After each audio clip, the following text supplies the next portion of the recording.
যার থেকেই সমস্ত জগতের সৃষ্টি, স্থিতি ও প্রলয় হয়ে থাকে। কার থেকে? বললেন জানি না।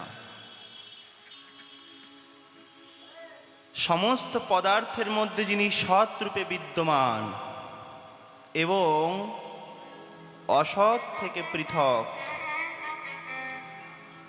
তিনি জড়বস্তু নন, কোনো চেতনা সত্তাই বটে।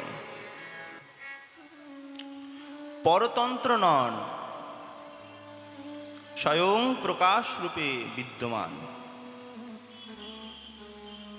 তিনি কে? বললেন তিনি ব্রহ্মা কিংবা হিরণ্যগর্ভও নন। বস্তুত যিনি নিজ সংকল্প মাত্রই ব্রহ্মার নিকট সেই দিব্য জ্ঞান প্রকাশ করেছিলেন এবং যার তত্ত্ব নিরূপণ করতে গিয়ে বড় বড় দেবতাগণই মোহগ্রস্ত প্রাপ্ত হয়ে যায়। এই সমস্ত জগৎ তো মিথ্যাই তো বটে, স্বপ্নই তো বটে, কিন্তু যার অধিষ্ঠান সত্তাতে সেই ভগবান তার স্বয়ং প্রকাশ স্বরূপ নিয়ে এই জীব জগতের মধ্যে আছেন বলে এই মিথ্যা জগৎও সত্যের মতো প্রতীত হচ্ছে।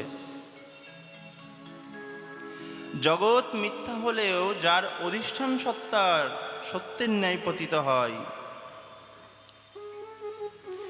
যিনি নিজের স্বয়ং প্রকাশ জ্যোতি দ্বারা মায়ার কার্য থেকে পৃথক এবং সম্পূর্ণ মুক্ত রূপে বিরাজমান।